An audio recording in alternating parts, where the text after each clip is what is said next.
जी, अस्सलाम वालेकुम, welcome to our channel. इस चैनल पर आपको ओवरसीज़ पाकिस्तानी जो यूके में रह रहे हैं, उनके मुतालिक जो टॉप रैंडमली न्यूज़ हैं, वो देखने को मिलेंगी। 24 जनवरी से लेकर 2 फरवरी 2026 तक की जो टॉप न्यूज़ हैं, उन पर बात करने की कोशिश करते हैं।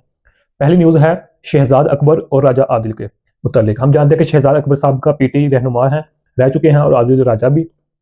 तो ये दोनों जो बंदे हैं, ये यूके में इस वक़्त मौजूद हैं और इन्होंने सियासी पनाह ली हुई है यूके में और यूके ने इन दोनों को सियासी पनाह दी भी हुई है।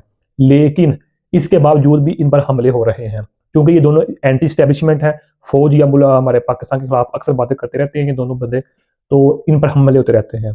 अभी क्रिसमस पर जो शहज़ाद अकबर पर हमला हुआ या राजा आदिल को यानी कि इनके पीछे लोग लगे हुए हैं, इनको इस्तेहसाल कर रहे हैं मुख्तलिफ तरीकों से। तो यूके जैसे मुल्क में ये चीज़ बहुत बड़ी गिनी जाती है कि यूके की गवर्नमेंट क्या कर रही है, इनको सपोर्ट, इनको तहफ़्फ़ुज़ क्यों नहीं दिया जा रहा। तो इसी के सिलसिले में 3 बंदों को गिरफ्तार किया गया था, उनकी पेशी थी अदालत में। तो अदालत ने उनके जो भी उनका सेशन तो मुकम्मल हुआ, तो अब ये जो डेट है वो 13 फरवरी को चली गई है। अब इसका फैसला 13 फरवरी को सुनाया जाएगा। वो उन 3 लोगों के मुतालिक जिनको शक की बिनाद पर पकड़ा गया था।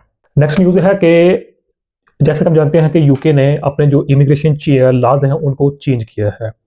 तो इन चेंजिंग के साथ बहुत ज़्यादा इफ़ेक्ट पड़ा है पाकिस्तानियों पर भी, यानी कि ओवरऑल ऑल जो ओवरसीज़ हैं उन पर इफ़ेक्ट पड़ा है, ख़ासकर पाकिस्तानियों पर। अब ये है कि आपकी जो इंग्लिश है वो B1 से B2 लेवल कर दी गई है। ओके, 5 साल में जो IELTS मिलता था उसको बढ़ाकर 5 साल 10 साल और कुछ केसेज़ में 15 साल और कुछ केसेज़ में 20 साल तक भी टाइम लग सकता है।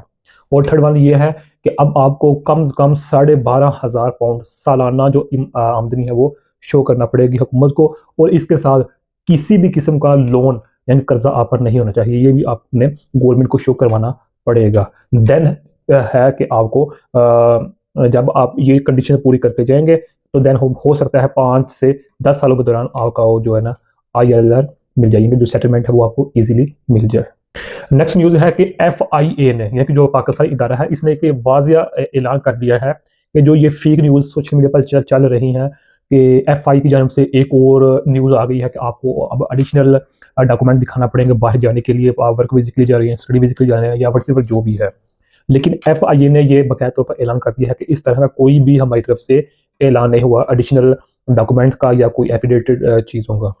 उन्होंने कहा हाँ, ये है कि जो बुनियादी चीज़ें मिसाल के तौर पर जो वीज़ा है, पासपोर्ट है या जो प्रोटेक्टर है, ये तो कंपल्सरी चीज़ें हैं, तो इनका होना आपके लिए लाज़मी है। अगर आप ये बुनियादी चीज़ें आपके पास पूरी हैं, मुकम्मल है, तो देन आपके लिए बाहर के जो रास्ते हैं वो ओपन है, आपको एयरपोर्ट पर नहीं रोका जाएगा। नेक्स्ट न्यूज़ है कि जो वज़ीर दाखिला है, वफाकी वज़ीर दाखिला है मोहसिन नकवी साहब, उनके मुतालिक न्यूज़ है कि उन्होंने जो इस्लामाबाद के एरिया के जो डिप्टी कमिश्नर हैं, उनको पैगाम दिया है, बल्कि ऑर्डर दिया है कि 7 दिनों के अंदर-अंदर जो कब्ज़ा माफ़िया है उनकी रिपोर्टें चाहिए। यानी कि वो ये कहते हैं कि जो इस्लामाबाद रीजन के ओवरसीज़ है, ख़ासकर जो यूके में है, इन जैसे ममालिक में है, ओवरसीज़ जो पाकिस्तान है, उनकी ज़मीनों पर जिन्होंने कब्ज़ा किया है, उनकी जो रिपोर्ट्स हैं, वो फाइलें हैं, मुझे 7 दिनों के अंदर-अंदर मिलनी चाहिए। वही बातें हैं कि ओवरसीज़ हमारी सरमाया है, ओवरसीज़ की आज अब वो पैसे भेजते हैं तो इससे पाकिस्तान की इकोनॉमी बेहतर होती है। तो पाकिस्तानी जो ओवरसीज़ हैं वो पाकिस्तान की क्रोश मुस्तकबिल हैं। तो ये बातें तमाम शामिल हैं इसमें। ये बेसिक पर्पज़ यही है कि जो जिन पर कब्ज़ा किया गया है उनको छुड़वाया जाए कब्ज़ा माफिया से, माफिया लैंड से। नेक्स्ट न्यूज़ है कि हालिया रिपोर्ट के मुताबिक इस वक़्त ओवरसीज़ जो पाकिस्तानीज़ हैं वो 21,000 के लगभग मुख्तलिफ ममालिक की जेलों में कैद हैं। जी हाँ, तकरीबन 21,000, जिनमें जो सबसे ज़्यादा तादाद है वो सऊदी अरब में है, तकरीबन 10,500 के लगभग, और 5,200 के लगभग UAE में, यानी कि मुत्तहिदा अरब इमारात में है, और कुछ यूके में है, कुछ इस तरह ममालिक में डिवाइड है। तो ये टोटल जो तादाद बन रही है वो 21,000 बन रही है। इनमें जो है 8 साढ़े 8,000 के लगभग लोगों को सज़ा हो चुकी है। बकिया के जो केसेज़ हैं वो अदालत में पेंडिंग है। हुकूमत पाकिस्तान कोशिश कर रही है कि अपने ओवरसीज़ जो पाकिस्तानीज़ हैं उनको वतन वापस बुला लिया जाए किसी न किसी तरीके से।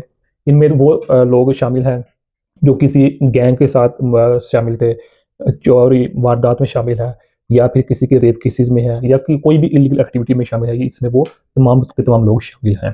हुकूमत पाकिस्तान कोशिश कर रही है कि इन लोगों को अपने मुल्क अपनी फैमिली से मिलाया जाए। नेक्स्ट है FTO, यानी कि फेडरल टैक्स ऑम्बुड्समैन, यानी कि FTO ने जो गैर मुल्की बंदे थे उनको अपने जो ओहदे थे उनसे फारिग कर दिया है। अब इनके जो नए चेयरमैन है राजा जफरुल हक जो हिजाजी हैं, ये अब इन्होंने चार्ज संभाला है। तो अब इन्होंने कहा कि अब एडिशनल जो है ना एक रजिस्ट्रार की पोजीशन को ओपन किया गया है, यानी कि ये एक पोजीशन है, ये जो FBR के रेलिवेंट है ओवरसीज के जो इश्यूज हैं उनको सोल्व करने में ये काफ़ी हेल्प होगा। इसके अलावा इन्होंने डिजिटल जो प्लेटफॉर्म है उनको भी ओपन किया है कि ताकि जो ओवरसीज पाकिस्तानी की FBR के रेलिवेंट जितने भी इश्यूज हैं उनको जल्दी से जल्दी और इजीली वे से सॉल्व किया जाए।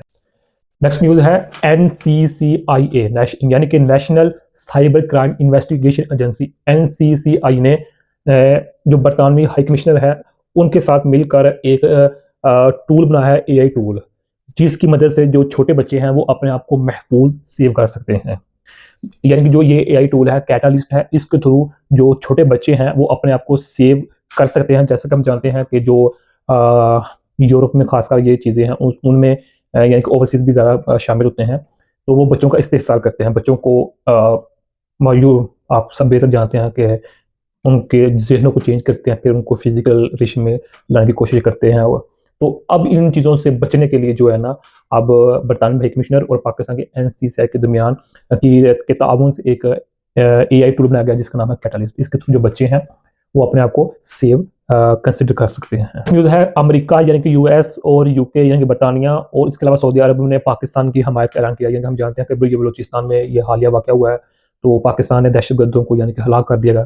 तो बरतानिया, US और सऊदी अरब ने पाकिस्तान के साथ इजहार यकजहती का पैगाम दिया है कि हम पाकिस्तान के खिलाफ है, पाकिस्तान जो काम कर रहा है अच्छा कर रहा है दहशतगर्दों के खिलाफ, तो अगर हमारी किसी किस्म की सपोर्ट की जरूरत हुई तो हम ज़रूर करें।